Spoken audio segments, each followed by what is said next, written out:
they're afraid. I'm sitting there like, man, I can't do it. I can't do it. I can't do it. Yeah. I got you.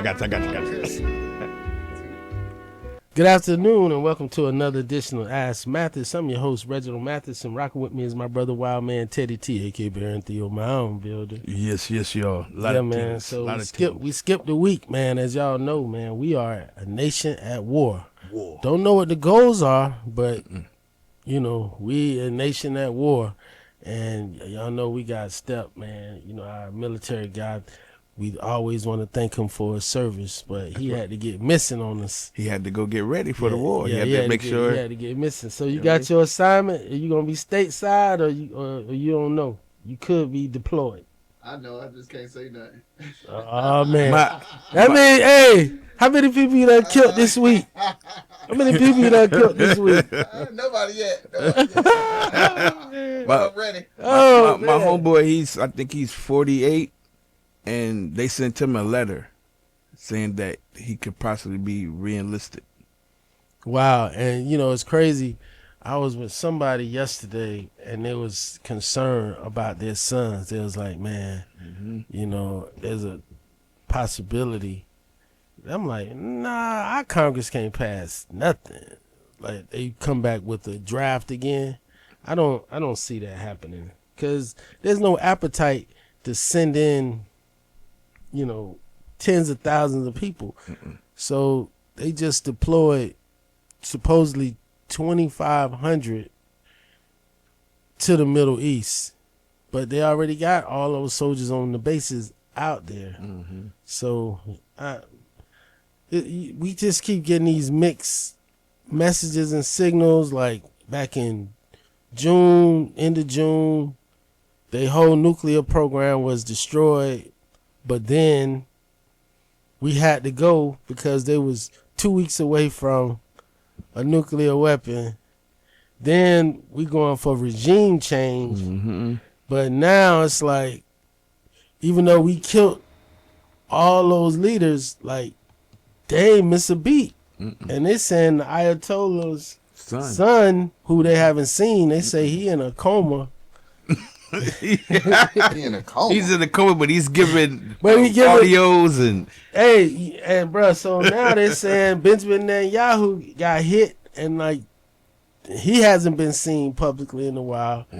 So they saying, you know, the Iranians ain't taking it sitting down, laying down. They just thinking like, oh, y'all just gonna hit us. Y'all just think we gonna be like the Palestinians. Man, we got a whole army. We got 90 million people. They ready. So I don't know how this thing is going to end. Then it's like, well, you know, we need to thin that Venezuelan oil with that oil from Iran. Then it's like, oh, they've been in danger for 47 years. Okay, so how's 47-year danger imminent, right? Isn't that the antithesis of imminent? That you talking about, you know, 47 years of things, and then I think it was less than 60 people that they directly attributed to Iranian retaliation, but we killed 140 schoolgirls day one of the operation. And then, you know, to my progressive friends out there, they're saying like 68,000 people are dying per year due to a lack of health insurance.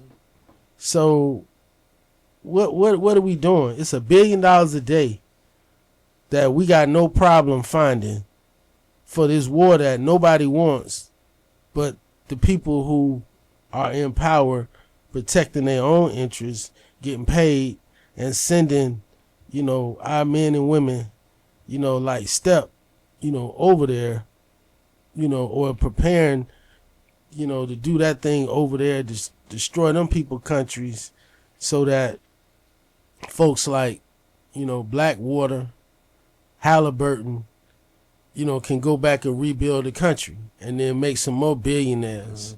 I mean, bro, it's just, you know, at what point are the American people just going to say enough? Enough is enough is enough is enough, man. Like I said, I feel like now these guys feel like we got a president with balls. and that's that ego. That's that ego. Bruh, you know what I mean? You know, am I thinking about this in these 2 weeks, man? Because it's impacting me personally. Like, I'm supposed to be coming back. I was supposed to have gotten back yesterday from Russia. Right? I was supposed to have gotten back yesterday. And we didn't go because they took off 2 weeks ago. And it was like, man. Did y'all go to Mexico? We did Mexico because all the stuff with El Chimo was down in Mexico City. Right. And So, y'all was up there. Tourist it area. was up the tourist joint, stayed there and cleared it. You know, because ain't nobody. That's what I'm saying, bro. Like, they making it super hot for everybody right now, man. So I'm looking at this thing, and I don't think it was well thought out. I don't think it was well planned out. And then to come in here and, you know, piss on our head and tell us it's raining, saying that this is like perfect. This is perfect execution. Right. Like, nothing's ever been done like that. And then it's like, he's the only one, like you just said, that had the balls to do it. And it's like, no, he was the one stupid enough to go in there and do it, because all the other presidents that was, you know, presented with these options was like, bro, we ain't riding with y'all, Israel. We not gonna let y'all take us down this doggone path. But Netanyahu and them and their secret Mossad, their agency equivalent to the CIA, KGB, MI6. They're like, nah, man, it'll be easy. Yo, just come on. Just come on. We got it. And if you don't like that, we also have, that file. We also have that Epstein file. You want us to leak that file? I think they straight up got something on the president. And this is why I'm going to say this to you, Teddy. Bill Clinton allegedly was recorded when he was president having phone sex with Monica Lewinsky. And the Israeli secret intelligence had those conversations.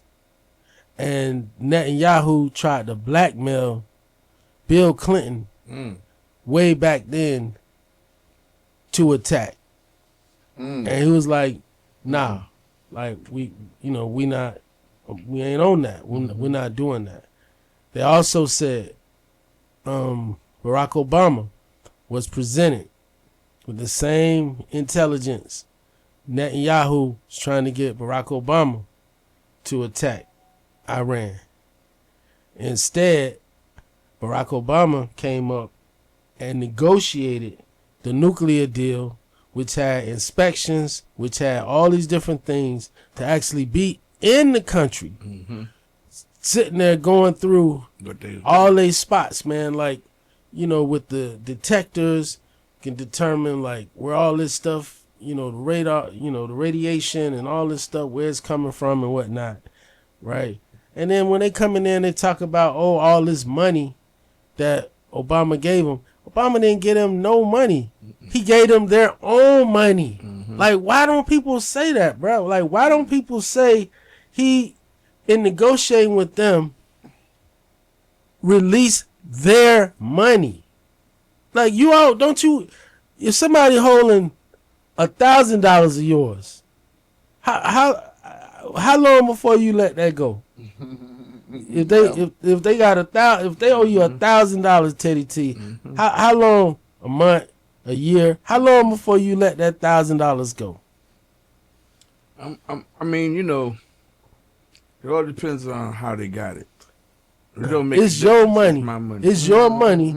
It's your money. And however they took your money, it's not that they owe it. No, it's your money. It's earned, and you got it at Bank of America. Right. You got it in Bank of America, and you go in there and put your debit card in there, and it's not coming in there. You got $1,000 in there, and you find out that they took it. These guys froze it. Now, when they come to you and now they want something from you, or they want you to stop doing something, aren't you gonna be like, I need my bread? Right. Right. I need that And I bread get that. before we talk about Anything else. Before we talk about anything else, I need that bread. Like the record stores for the buybacks. Right. He like, Right. before we talk about any other new music, can we get the money for what's sitting here? We need that. So what about $1 million? Oh yeah, that's that's man, every day. Hey man, $1 billion, $1 billion, $1 billion. we at war. $1 billion, right? You're going to lose some family members. Right. So that's what I'm saying, bro. So we have frozen all this bread. And so it was their money. Mm-hmm. It was their money. Dude, how much money do you think the Russians, with all the sanctions, how much money do you still think they're getting that's flowing to them? Mm-hmm. Still. And we just lifted sanctions because Iran closed the Straits of Hormuz. Mm-hmm.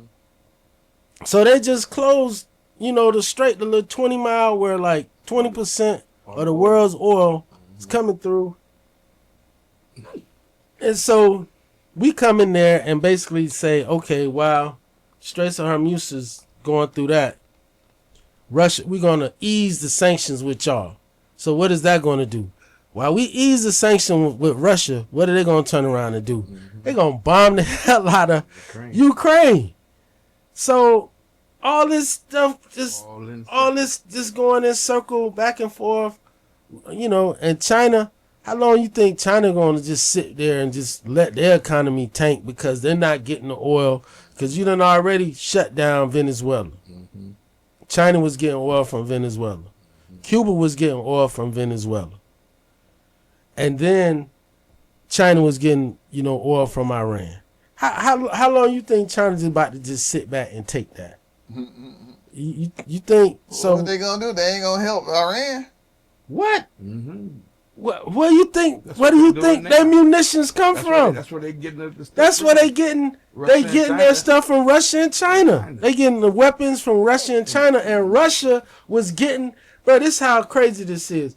Russia is getting all their drones from Iran. Yep. Russia getting all the drones from Iran. And we're not wanting to help Ukraine, right? But who is the foremost in drones right now? Ukraine. Ukraine had offered to help the U.S.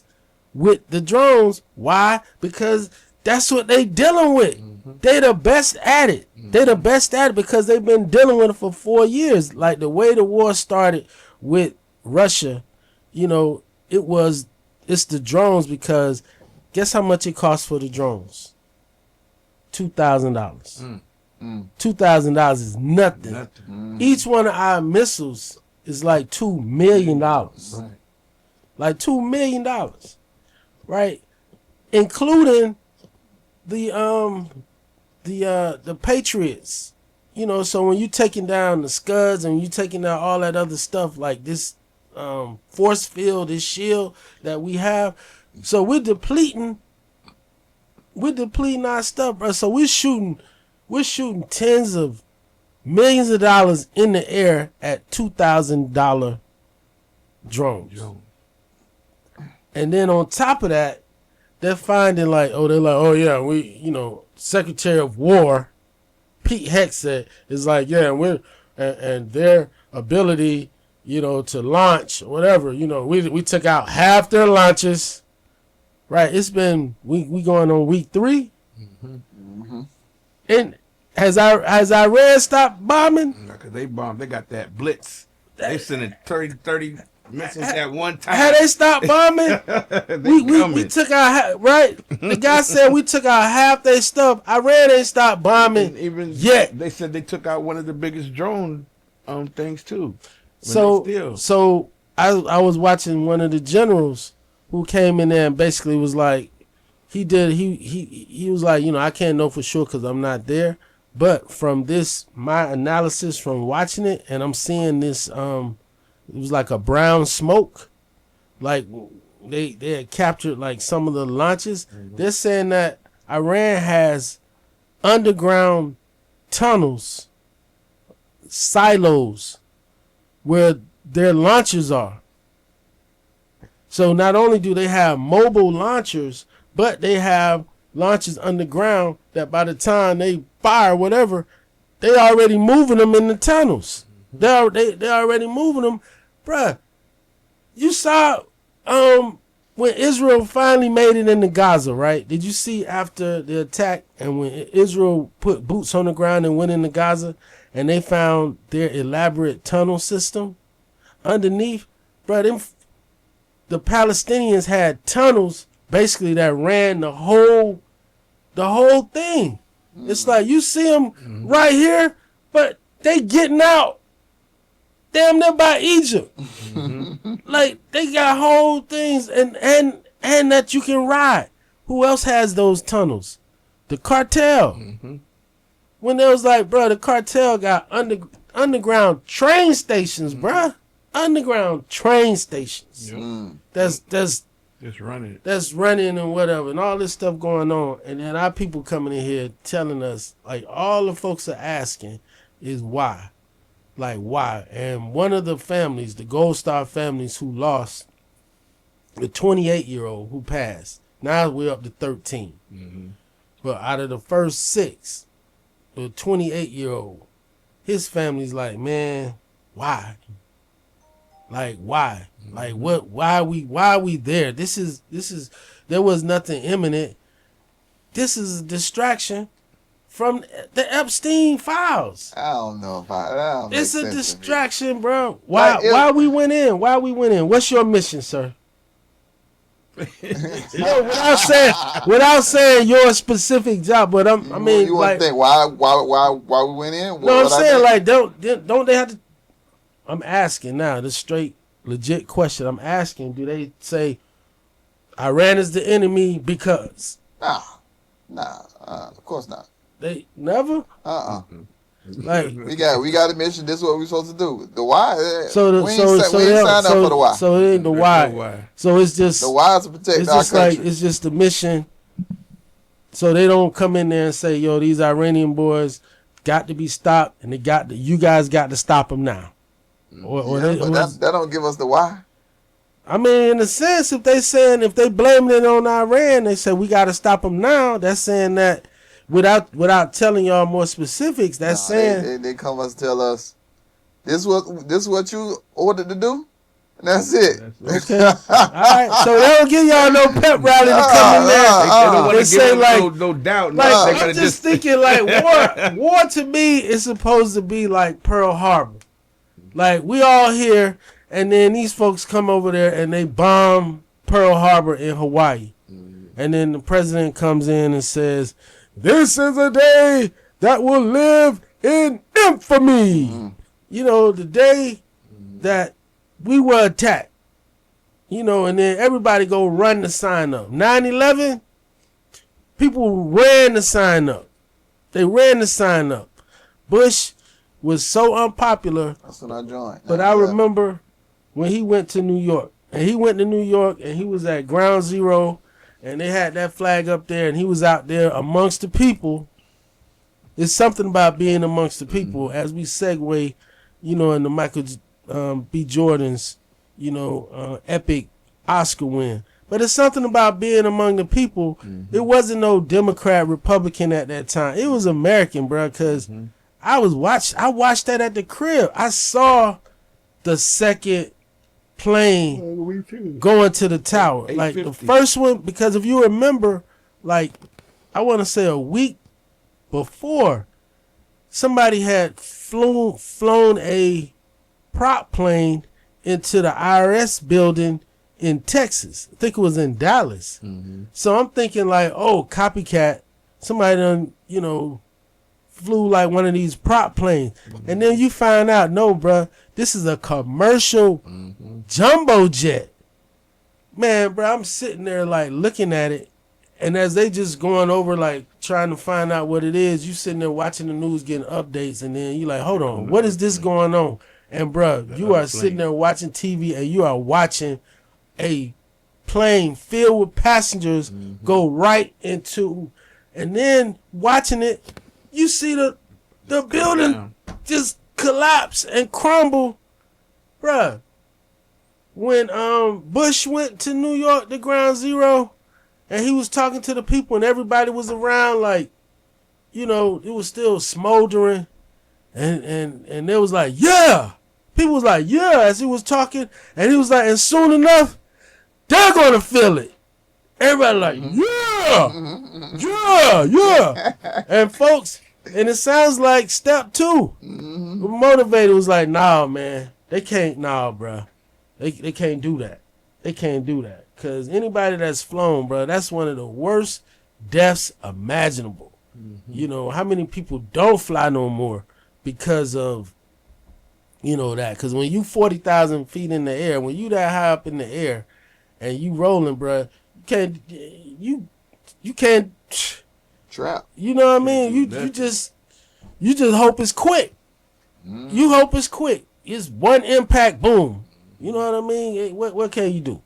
So I'm just saying, bruh, I wish the soldiers, and I know the soldiers will accomplish their mission, because we do have the best soldiers. We do have the best soldiers. And why are they not highlighting the brothers? They acting like DEI done eliminated all the black folks. But every time I see the soldiers that's involved, they black. Bro, why they trying to hide? They trying to hide the black people like we're far disproportionate in the military than our numbers. I think, you know, that's just my thing. But I just wish Trump, he says the mission will be over when he can feel it in his bones. What the hell is that? It's Trump. What the hell is that? He's like, I know when it's over when I can feel it in my bones. This is the same guy who was like, yeah, I got a health plan. He was president in 2016. We're in 2026. Still haven't seen that replacement for Obamacare. Still haven't seen that. Man was like, oh, Obama is going to get us in a stupid war with Iran. No. You. Right? Because you can't negotiate. Because he was like, yeah, because he's too stupid to negotiate. He's going to end up getting us in a stupid war. No more foreign wars. This man done bombed Africa. This man done bombed Venezuela. This man threatening to bomb Cuba. Starving Cuba. And it's like, man, no bro, this is crazy. So I think he's telling us, man, y'all better leave me alone. Leave me alone, because I don't mind sacrificing everybody. I don't mind sacrificing everybody to leave me alone. Leave me alone. And that's where I'm at right now. Like, man, just leave the man alone. Let him ride. Take it to the midterms. Let him be a lame duck. And let him just fade into the sunset. He's too far from being a lame duck, bruh. As much as he done did. Just let him go into the sunset, bruh. Be the opposite of a lame duck. Just let him go into the sunset. The midterms, he will be a lame duck, and that's we're gonna watch him die in real time. Yeah, but he done did enough damage for 10 presidents. Well, he has. I don't see nobody controlling him. I don't see them controlling him at all. He has, you know, and I'm gonna take this back to the days of Pompano. You know, when they had some of those, you know, young snow bunnies from the suburbs. They come over there and got with some of them Caillou City Grace Apartment guys. And they dads read their diaries. And saw that. And saw something or witnessed stuff they never wanted to have, you know, saying, these guys done ruined my daughter. They done ruined her. They done ruined. She'll never be right for anybody else. Go black. You know what I mean? And Pompano. She want the BBC all the time. She want the BBC all the time. She want the BBC all the time. So the next person that come into the office, who gonna tell him no? Who gonna check him? This the thing. So when he came into office, he fired all the cabinet, right? Well, no, you come in and pick your own cabinet. So you don't have to fire your cat. He fired all the inspector generals, the people who keep all the departments. You know, that's how you end up with a Kristi Noem spending $225 million on commercials with herself on horseback. You know, or a private jet with a bed, which is supposed to be the plane to be deporting people. Like, which one of the deportees get to sleep in the bed? Right. But you know, Corey Lewandowski, name from the past, you know, who was like Trump's campaign manager until he had aggression problems, you know, like hitting people and hitting women, and he had to fall back. But he's been the top Trump guy from back then. So how about he's the deputy? So he's been the Kristi Noem whisperer. He like the Stephen Miller whisperer to Trump. Corey Lewandowski's and supposedly, you know, he been knocking her down, right? Supposedly Corey Lewandowski been knocking her down, and one of the black congresswoman in fact, when Kristi Noem testified a couple weeks ago before she got fired, her husband sitting right behind her, bruh, and the sister asked her straight up, "Are you intimate with Corey Lewandowski?" Bruh, she wouldn't answer the question under oath. She was like, "What kind of question is that? This is not that." And the sister broke it down so calmly. She was like, "You're familiar with the non-fraternization clause, right? Like you're the superior in the department, and certainly you understand that there's no fraternization, there's no sex with, you know, the people in your department." And then her husband, bruh, is sitting like right behind her, like right over her shoulder, bruh. So wonder how that went, you know, how that worked out, man. So what I'm saying is, because like when he was in 2016, there was a lot of things that he wanted to do, he couldn't do. So it's like he fired all the people. yeah, so far he's only fired one person, which is Kristi Noem, and he reassigned her. And I guess you would say Elon Musk, but he was never in the cabinet. He just was just, I don't know what he was.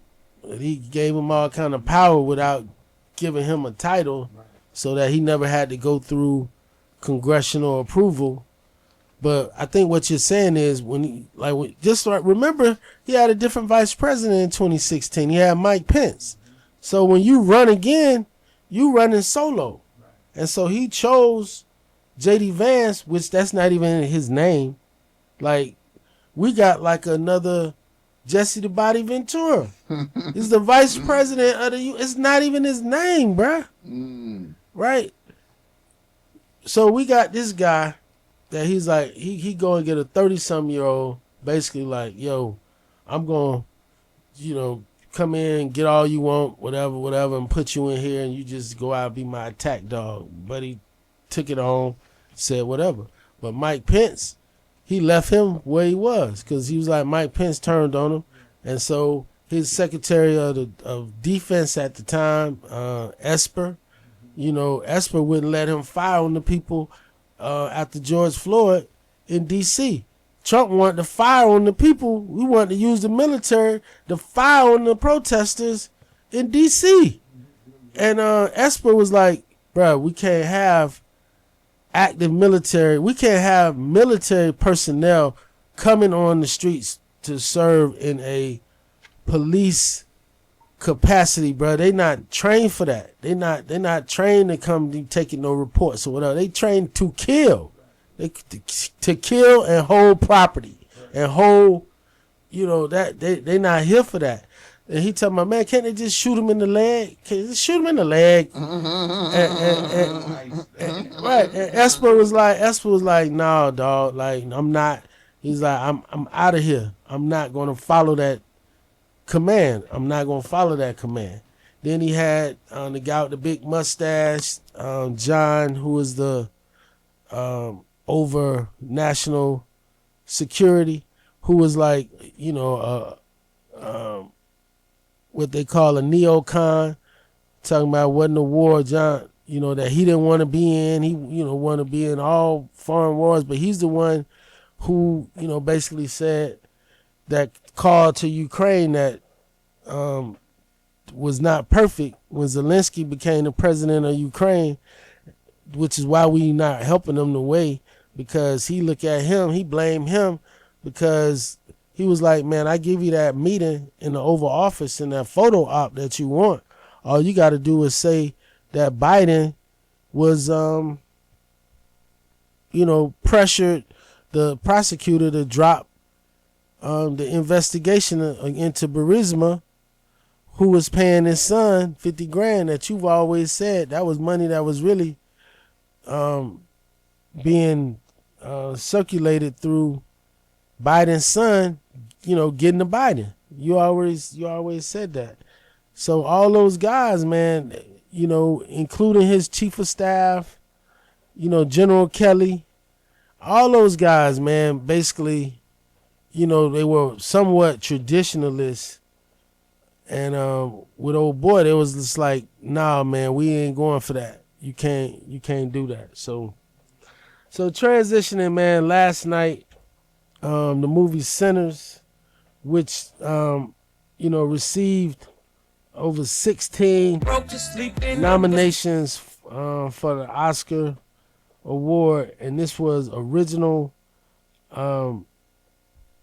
manuscript by writer, director, producer Klugler, and this is like the third or fourth movie that Michael B. Jordan and Ryan Coogler have done together, starting in Fruitville Station. I remember I was just on one of the premium stations one Saturday, and I watched it, ended up watching the whole thing. It was like, wow. But they've been collabing since then. And then, of course, on the Black Panther movies. So, I was telling you off air, Teddy, this is like the new John Singleton. He's like the new John Singleton. So he won. Michael B. Jordan won, even though he beat my guy, Leonardo DiCaprio, man. That's my guy. I was watching Wolf of Wall Street the other day just to watch that scene. I ain't going. I ain't leaving. I ain't going nowhere. So now it was cool. And then in his acceptance speech last night, I thought it was one of the better acceptance speeches. It was definitely emotional, but he didn't lose it, and he didn't go all goofy like Cuba Gooding Jr., how he did. He did a straight up buffoon dance. Like, he shouted out his mom. He shouted out, Denzel, Sidney Poitier, now Halle Berry, Forrest Whitaker. But the one person they didn't shout out, like, why nobody don't shoot out Hattie McDaniel? She was the first Oscar recipient. Maybe, I know it was for Gone with the Wind, and she played the maid, but still, like, that's just what it was, bro. Like, she did the best she could with what she had, but he was like, I'm standing on all their shoulders, but he didn't mention Hattie McDaniel. Just thought I'd mention her. Hattie McDaniel. She was the first. But then here's the cool thing. We got a little video to show y'all. After he wins, bruh, he goes to In-N-Out Burger. Now check him out. Wait.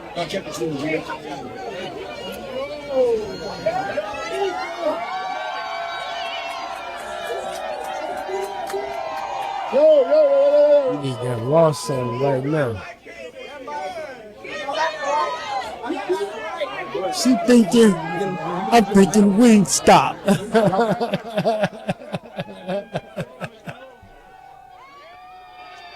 That's super cool. That's somebody who definitely is like, how dads tell you, and when you play football, you score and act like you done it before.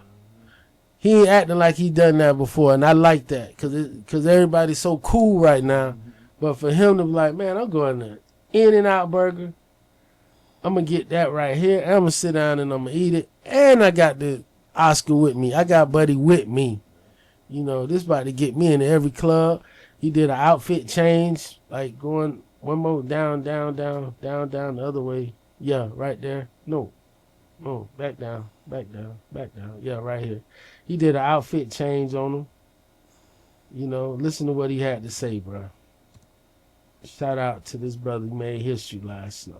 Ray, how you doing? I'm doing good. What's your name? Where you from? It's like Jordan from Newark, New Jersey. Newark is in the house. Stop playing with them. Let's Brick go. City, we here. Brick City. We see the fit. Describe it today. Right here, we got a little bit of time forward. Damn. You know what I mean? At the toe. Yeah, man. Forget the fit. You see what's in your hand. You see, we holding that gold thing. Damn. Yeah. That Oscar, man. Cool moment. What it mean to you, man? For people like look like us. Man, listen. Dream big. You know, Uh-huh. come from North New Jersey. People like us don't get to that stage often. So, Yeah. So just know, no matter how big you dream, you can achieve it. You know, and there's people that's going to be working in your life around the universe. It's going to make sure good things happen to you. You kind of one another, Yeah. lead with love, and have some gratitude and humility to you. And I feel like your dreams will come true. I love that. I love that. What's your favorite movie? Oh man, I'm gonna say Princess Mononoke. Cool. Yeah. What's your favorite meal? Double cheeseburgers. Love that. Let the people know your zodiac sign. Aquarius. Big Aquarius like me. What month? February 9th. February. Okay, you look amazing. Thank you so much for your time, man. That's for the culture. That's what's up, man. I agree with that. That's for the culture, man. And I was saying a lot on Michael B. Jordan, man. He deserves everything he's getting right now. He was on All My Children, bro. As a child actor. And he's just been, just steadily doing his job. Steadily doing his job, man. There's a picture of R. Kelly, man. That's what they say R. Kelly looking like right now.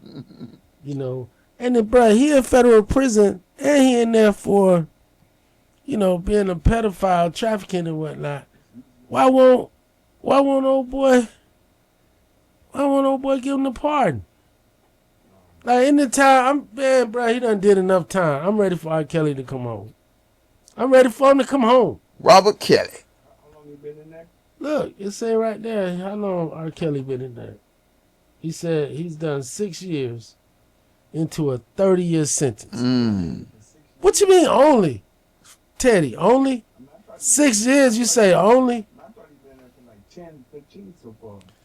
Nah, bro, because remember, he been fighting these cases for that long. I don't know how they dragged it out as long as they dragged it out. But, bro, I'm ready for the king to come home. I am too. I'm ready for him to come home, man. Come home, do an album. Yeah, bro, he's 59 years old. Let him come home. Just like with James Brown, man. Like, y'all remember when they had James locked up, man? Like, it's time for the man to come home. Because R. Kelly gonna show out. He is gonna show out. You heard him do the Chris Brown remix from jail the other day. He still got the voice. He working out. He gonna come in there and get on that Beijing. And he gonna come out and just. I'm ready for it. I'm ready for it. Now Trump, I would write Trump for that part. Yeah. Yeah, I want to give a shout out to Space Jenkins. I want to give a shout out to, my other folks, man, for the I Got My Tickets concert that just went down last Friday at Amarant Bank Arena. No incidents, just straight up. Everybody had a good time. Everybody showed up. And I'm very proud of them, bro, for putting that on. Because by them doing that, it's going to make it possible for somebody else. And this wasn't Live Nation or AEG or, some other, PWI institution. Like, these are guys from here who did it. And they did the damn thing. We had them on after they did the second show 2 years ago. The second Trick Daddy show. We had them before they was going to Tampa. They evolved all the way now to this. Yeah, so definitely doing their thing, man. So wow. this is sometimes you behind enemy lines. The former mayor of North Miami, Philip Bimmy, is in ICE custody, about to be deported to Haiti. Said Buddy changed his identity after being deported, after having an order for deportation and whatnot. And Buddy, first of all, to get into public life with all of that, is just, you talk about balls earlier.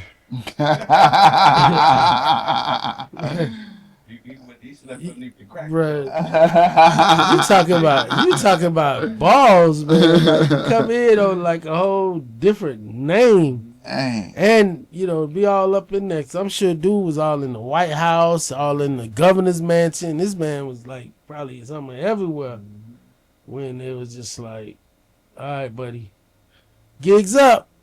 He's like, how long they knew what he actually brought him in? man, I don't know. Came and got his partner too. Yeah. Man, bro, found out that he's, married before with the other person, under the other person's name. Oh, man. Only in America, man. only in America. So, wish you luck, man. But they need you down there, man. Make lemonade, baby. So they just last weekend now, about I want to say 3 weeks ago, Attorney General Pam Bondi said, we released all we gonna release. It's done. And it was like, nah. It was an outcry saying like, it's more. Because one of the reports called a 302, which is basically field agents, they interview you, and in those reports or whatever, they interviewed this lady, this girl, 4 times. 4 times. And Hillary Clinton, pointed it out in her testimony. She was like, the FBI are not going to bring a person back 4 times if it ain't nothing there. And this is the one, they're talking about the 14-year-old girl that, they saying not only, any time you're under the age of 17, it's not consensual. So you can't be like, they was there being trafficked. So you got to be leery of the language, as they put it in this story. It says Trump sexually and physically assaulted a 14-year-old girl, because that could just be simply, not simply, but that could just be the act of having sex with this young lady and she was underage, because you can't consent to it. But when you hear the words assaulting or whatever, and sexually and physically assaulting, that's like you beat the lady up and whatever. But in some of these allegations, they're saying just that Buddy got some pimp in him, in which, you put that out in our community, he might get more fans. They were like, man, what y'all talking about, man? Our president pimping. He pimping. You got to keep him in line. I'm just saying, bro. And you've been saying that since 2016. But here's the other thing, man, which I hope is not the case, and I hope none of this stuff is the case. Bro, they talking about, they saying he slept with his own daughter, which I hope that's not the case. I hope that's not the case. Reggie, your sources going too. They going too. Man, it's the algorithm. But you hear me coming out. That you don't hear me saying I believe it, or you don't hear me stating it as fact. I'm just putting it out there because I hope it's not true. I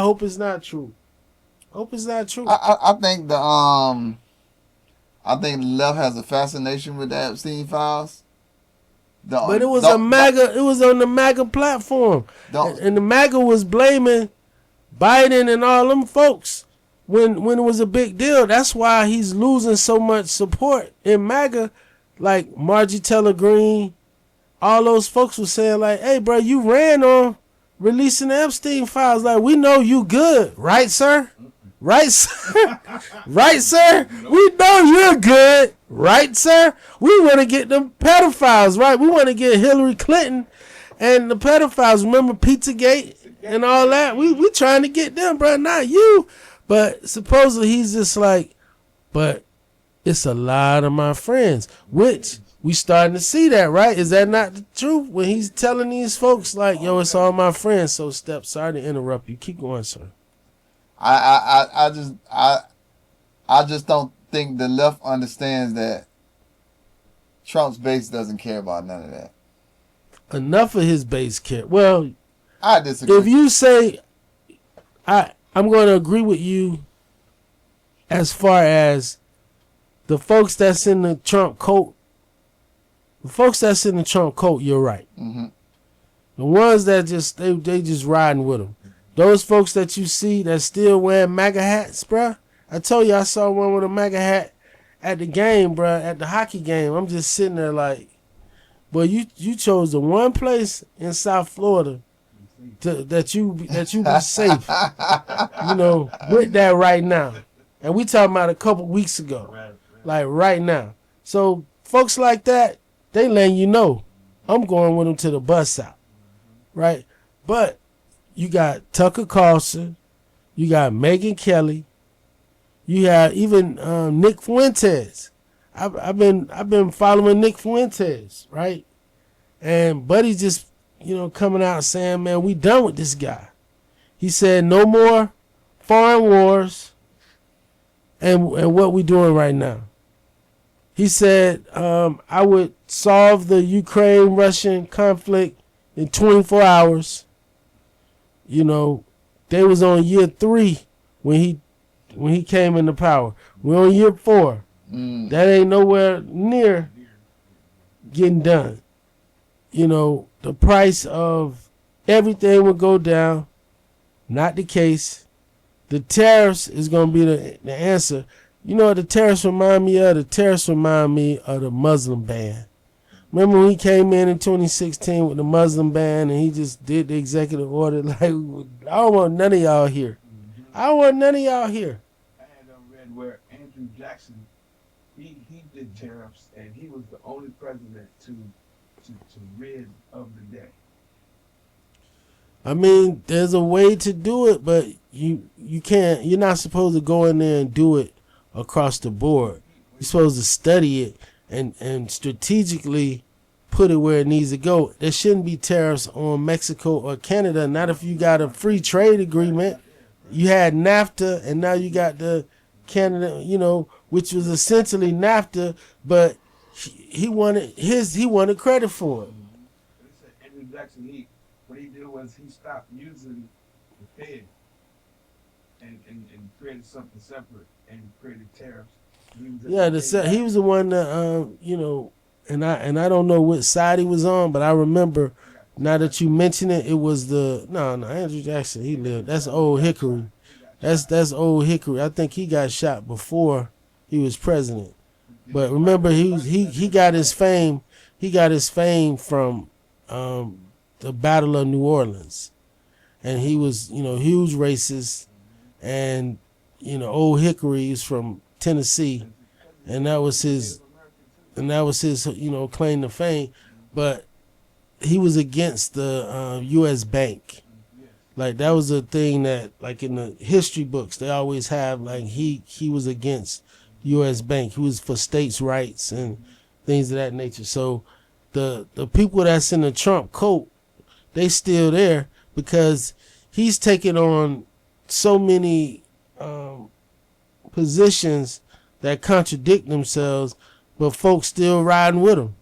They still like, more cowbell. And that's from a Saturday Night Live and my Will Ferrell people. They know the references to more cowbell, right?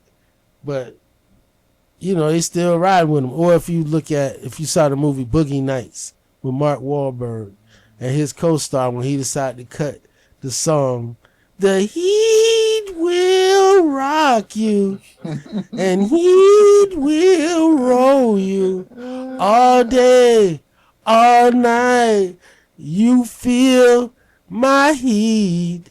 Feel my heat. And then he's in the booth talking about, hey, my vocals too low. Y'all think? And the engineers is just like, no. It's like, yeah, turn the vocals up. You know, more cowbell. That's you know, in that regard, man. So, but to the traditional conservatives, no, bro, because he's not doing anything conservative. What he's doing, he's manipulating the markets. He's doing all the stuff, you know, states' rights. The Constitution says elections are supposed to be handled by the states. Well, Buddy want to nationalize the elections. He want to nationalize the elections. And with this whole thing about nationalizing the elections, right, they're not saying ID, right, where I think 80% of the American people are in favor of ID. But they're talking about passports. Now, for passports, I can tell you straight up on passports that less than 50% of the American population have a U.S. passport. They don't even have a passport, right? And then number two, what they're finding out right now, guess what states have the fewest people with passports? You want to throw out some names? Illinois. No, sir, Bob. Texas. No, not Florida. Mississippi, South Dakota, bunch of red states.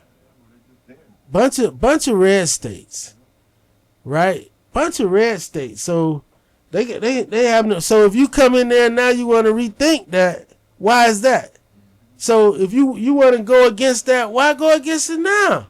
Why go against it now? Because folks are saying like, bruh, here are the real numbers. Mississippi's number one. And Mississippi has the largest black population anybody in the, you know, in the country. Mississippi.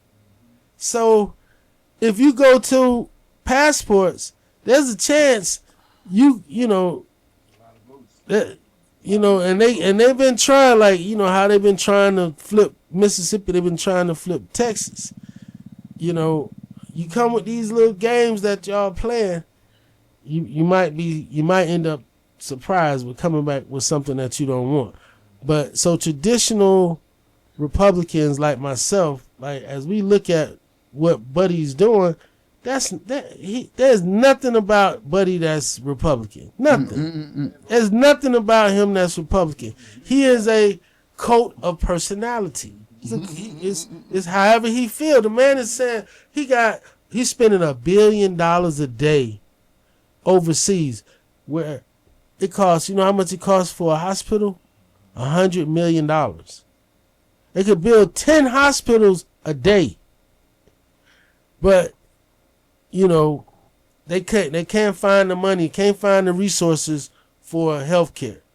You know, and the sorry punk butt Democrats, you know, open up government instead of standing firm to health care, to the premiums. My premiums double. So I can only imagine how many people ain't even say, man, ain't nah. I'm gonna sit this one out and hope. And hope I'm good. That's all you can, bro. You just hope I'm good. Hope I'm good. Good exercise. Bruh, people missing meals, man, because, bruh, remember Biden, he had capped insulin at $35 a month. $35 a month. All that's gone. All that's gone to give a tax cut to billionaires, bruh. And it's showing like the money that they have is not going to impact them. It's not going to impact them. It's not going to impact them. And it's not like they go in there and tax like all your money at that level. Your money gets taxed at certain levels. And with capital gains taxes, which, you know, people don't understand, that's on the profits. You know, capital gains is on, you know, on the profit. It's not like you get that tax rate for everything. It's once you get to a certain level, then whatever you have remaining is on that. You know, so I've always been in favor of what's called a VAT tax, a value added tax. And I'm for eliminating the income tax. That's my position. You know, I don't know who agrees with that. Maybe Bernie Sanders. Maybe I'm more of a libertarian. But I believe no income tax, and it's a value added tax. What's that? You tax on what you buy. Like, so if you don't buy nothing, you don't have any tax. But if you go in there and you want to buy a Bentley, instead of the Bentley costing $300,000, the Bentley gonna cost you $350,000. So you decide, do I want that? Can I afford that? Do I want that or not? Nah, Bernie wouldn't agree with that. That's what he came up with. Tax on consumption. Look at his plan. Okay. A tax on consumption. You eliminate the IRS. You eliminate income taxes, and it's like you want to buy a crib. Your crib $500,000. That'll hurt the poor more. We spend a higher percentage of our income than the wealthy. You give a poor man $1,000, he gonna spend $900 of it. You give a rich man $1,000, he gonna save all of it. And he don't have any taxes. Right now they ain't paying taxes anyway. Almost 50% of the people don't pay. They pay the taxes that they do pay is income tax. They skip out on loopholes. No, I'm saying the people, if you making less than $46,000 a year, like, you know, after taxes and whatnot, you don't owe the government anything. You're going to get a refund if you got a job, because those income taxes, that FICA that comes out of the checks every 2 weeks, you're going to get that back. You're going to get that back, and you're going to get the child tax credit, the $3,500 per child or whatever. You're going to get that back. But me, every year, I'm writing a check for thousands of dollars. How people be like, man, I can't wait tax time or whatnot, bruh. I be like, I be salty. I be salty, bruh, because folks be getting cars and houses. And the whole thing is, I thought we went to war for that support but taxation without representation. But Reggie, that supports my point. The Revolutionary War. Right. Because England, we were a territory of England. Right. So the people, as you start growing up in America, it's like, why is stuff so expensive? Because you had the stamp tax, and basically, like, for all these goods, like liquor and all that other stuff, you see the stamp that was on there. You still see stamps on certain liquor when you buy it. That was money that was going straight to England. But Reggie, that supports my point. Why would Bernie support a tax system that you would want when Bernie is supposed to? That's why I said I don't know. I don't. Man, I can't do it. I can't do it. I can't do it.